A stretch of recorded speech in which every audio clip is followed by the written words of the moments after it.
Another crash diet, Emma? My sister Victoria's voice dripped with disdain as she looked me up and down at our weekly family dinner. You've always been desperate for attention, but this is getting ridiculous. I pushed the food around on my plate, trying to ignore the waves of nausea that had become my constant companion. At 34, I'd lost 20 pounds in 2 months without trying. My clothes hung loose, my face looked gaunt, and the constant fatigue made every day feel like running a marathon. I'm just not feeling well, I said quietly, avoiding the judgmental stares from around the table. My mother sighed, exchanging knowing looks with Victoria. Honey, if you're having eating issues again, we can find you help, Mom said, her voice dripping with fake concern. Remember when you were 16? Ah yes, 16, when Victoria had spread rumors at school about me having an eating disorder because I lost weight during swim team training. It didn't matter that I'd won state championships that year. In my family's eyes, everything I did was just another bid for attention. I'm not dieting, I insisted, pushing away another wave of nausea. I've actually been trying to gain weight. Victoria snorted, nearly choking on her wine. Right. That's why you're barely touching Mom's lasagna. You know it's her specialty. Leave your sister alone, Dad muttered, though his tone suggested he was more interested in avoiding conflict than defending me. I'm just concerned, Victoria said, her voice syrupy sweet. First the migraines that made you miss my engagement party, now this dramatic weight loss right before my wedding. It's like you can't stand anyone else being in the spotlight. I gripped my fork tighter, remembering the blinding pain that had kept me in bed during her engagement celebration.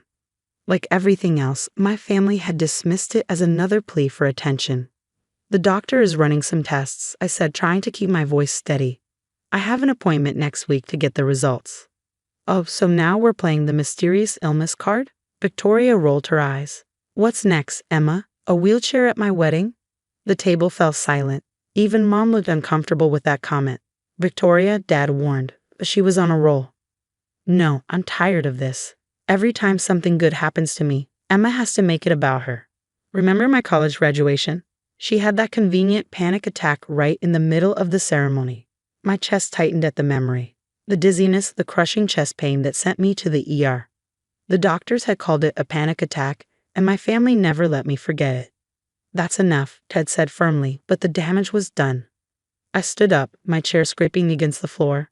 I need some air. And now the dramatic exit, Victoria commented as I walked away. Always on brand, sis. Outside, the cool evening air did little to settle my churning stomach. I leaned against the porch railing, trying to steady myself as black spots danced in my vision. My phone buzzed in my pocket, a reminder about tomorrow's oncology appointment. I hadn't told them about the appointment, about the lumps I'd found, the night sweats, the bone-deep fatigue that no amount of sleep could cure. What was the point? They probably accused me of Googling cancer symptoms for attention. The door opened behind me. Mom stepped out, her face pinched with worry. Emma, honey, we're just concerned about you. These patterns of behavior. They're not patterns, Mom, I interrupted, suddenly too tired to maintain the peace. I'm actually sick. Of course you are, she patted my arm condescendingly. Just like you were sick before Victoria's high school graduation and her engagement party and, I have an oncology appointment tomorrow, I cut her off, watching her face freeze. The GP found some concerning symptoms. They're testing for lymphoma. Mom's hand dropped from my arm. Cancer? Don't you think that's taking things a bit far? The laugh that escaped me was hollow. Of course. Even the possibility of cancer was just another attention-seeking ploy in their eyes. You know what? Never mind. I'll let you know what the doctor says. I grabbed my purse from inside and headed for my car, ignoring Victoria's calls about running away again. As I drove home, my phone kept buzzing with texts from Victoria. Real classy, dropping the C word to ruin my pre-wedding dinner. Mom's upset now. Hope you're happy. You always have to one-up me, don't you? I turned my phone off, focusing on the road through tears. Tomorrow's appointment loomed in my mind. The test results that would either validate my concerns or give my family more ammunition for their narrative about my attention-seeking ways. Little did they know, this time would be different. This time, the truth would silence them all. The oncology department was eerily quiet as I sat alone in the waiting room. Victoria's text from this morning still burned in my mind. Mom's beside herself, thinking you actually believe you have cancer. This is a new low, even for you. If you show up at my wedding looking for sympathy, I swear. I turned my phone off just as Dr. Matthews called my name. She was a stern-looking woman in her 50s, with kind eyes that made my stomach clench with anxiety. The way she closed her office door carefully behind us told me everything I needed to know. "Please take a seat, Emma," she said, pulling out a thick file. My test results. My hands started trembling. "Stage 3 Hodgkin's lymphoma," she said quietly, placing a scan in front of me. "The PET scan shows significant spread to your lymph nodes and spleen. This explains the weight loss, night sweats, and fatigue you've been experiencing." The words hit me like physical blows. Even though I'd suspected, had felt in my bones that something was seriously wrong, hearing it confirmed made the room spin. "We need to start treatment immediately," Dr. Matthews continued, her voice seeming to come from far away. "I'm recommending an aggressive chemotherapy protocol." I barely heard the rest. All I could think about was Victoria's mocking voice. "Another diet for attention?" "Emma." Dr. Matthews touched my arm gently. "I know this is overwhelming. Do you have someone here with you?" I shook my head, fighting back tears. "My family. They thought I was making it up. For attention." Her face softened with understanding. "Would you like me to call them?" Sometimes hearing it from a medical professional. "Yes," I whispered. "Please." She picked up her office phone, and I gave her my mother's number with shaking hands. It rang 3 times before Mom answered. "Mrs. Anderson?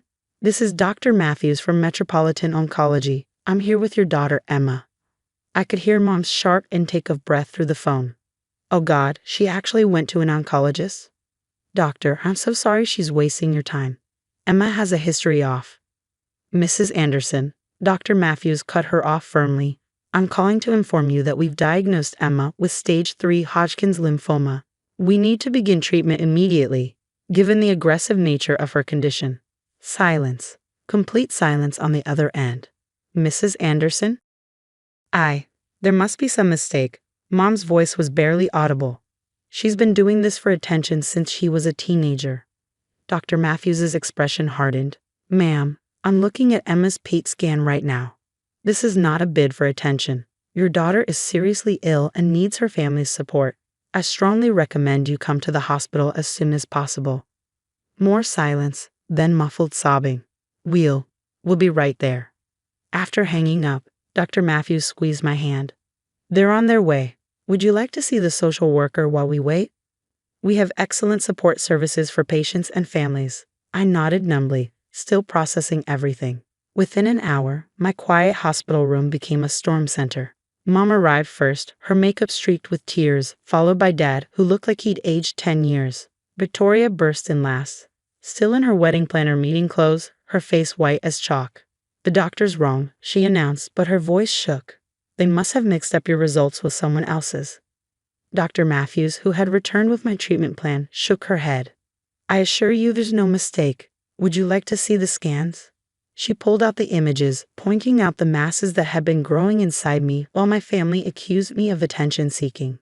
Victoria sank into a chair, her hand over her mouth. "All those times," Mom whispered, "when you said you weren't feeling well. The engagement party," Victoria's voice cracked. "You weren't faking the migraines." "No," I said quietly, "I wasn't." The room fell silent except for Mom's quiet sobs. Dr. Matthews began explaining the treatment protocol, but I was watching Victoria, my sister, who had spent years dismissing every illness, every pain, every struggle I'd had as a cry for attention, was staring at the scan with horror dawning on her face. "Treatment needs to begin immediately," Dr. Matthews was saying. "The first chemotherapy session is scheduled for tomorrow morning." "But my wedding," Victoria whispered. "It's in 3 weeks." For the first time that day, anger flared in my chest. "I'm sorry my cancer is inconveniencing your wedding plans, Victoria." She flinched as if I'd slapped her. Dad put his head in his hands, and Mom started crying harder. "That's not. I didn't mean." Victoria stumbled over her words, then rushed out of the room. The next few weeks passed in a blur of needles, nausea, and devastating realizations. Each chemotherapy session stripped away more than just my hair. It stripped away the facade my family had built around our relationships. Victoria postponed her wedding. She announced it through a group text, not even mentioning my diagnosis. "Due to unforeseen family circumstances, Brian and I have decided to reschedule." The responses flooded in immediately. "What happened? Is everything okay? Did you and Brian have a fight?" My sister, who had spent years accusing me of seeking attention, couldn't bring herself to tell people the truth, that her dramatic sister actually had cancer. Mom tried to make up for years of dismissal by smothering me with attention I no longer wanted. She showed up at every treatment, hovering anxiously, repeatedly asking the nurses if they were absolutely sure about everything they did. "I brought your favorite soup," she'd say, unpacking containers I was too nauseous to eat. "And I've been researching alternative treatments. There's this clinic in Mexico." "Mom," I'd interrupt, too tired to be gentle. "Please just let the doctors handle it." The guilt in her eyes was almost unbearable, but not as unbearable as the memories of all the times she dismissed my symptoms. Each "you're just tired" and "stop being dramatic" played on repeat in my mind during the long hours of chemotherapy. They'd dealt with it by throwing money at the problem. He insisted on paying for everything, even though I had good insurance through my job. "It's the least I can do," he'd say, not meeting my eyes. The unspoken words hung between us. It was the least he could do after years of sitting silently while his daughter's relationship crumbled under the weight of Victoria's accusations and my supposed attention-seeking. But it was Victoria's reaction that surprised me most. 2 weeks into my treatment, she showed up at my apartment looking like she hadn't slept in days. "I found these," she said, dropping a box on my coffee table. Inside were photographs, medical records, diary entries, a paper trail of all the times I've been sick, and she'd accused me of faking it. "I kept them," she admitted, her voice breaking. "Every time I thought you were lying, I documented it. I was building a case against you to prove to everyone what an attention seeker you were." I stared at the box, too stunned to speak.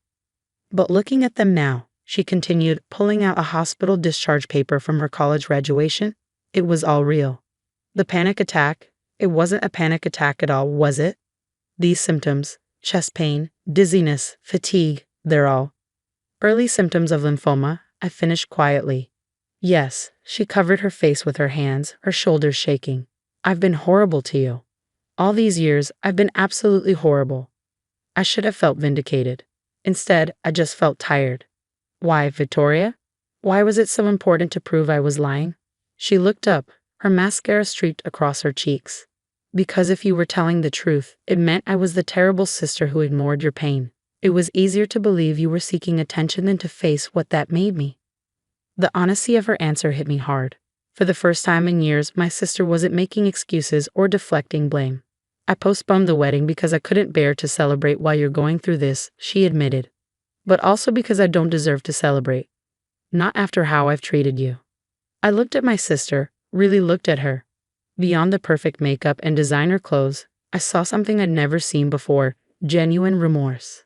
"I can't change the past," I said finally, "and honestly, right now I don't have the energy to help you deal with your guilt. I need to focus on getting better." She nodded, wiping her eyes. "I understand, but please let me be here for you now, not to make myself feel better, but because you're my sister and you need support." "No more accusations?" I asked. "No more accusations," she promised. "No more dismissing your feelings. No more making everything about me."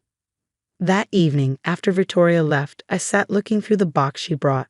Each piece of paper represented a moment when I needed my sister's support and received her scorn instead. But maybe, I thought, it also represented a chance for change.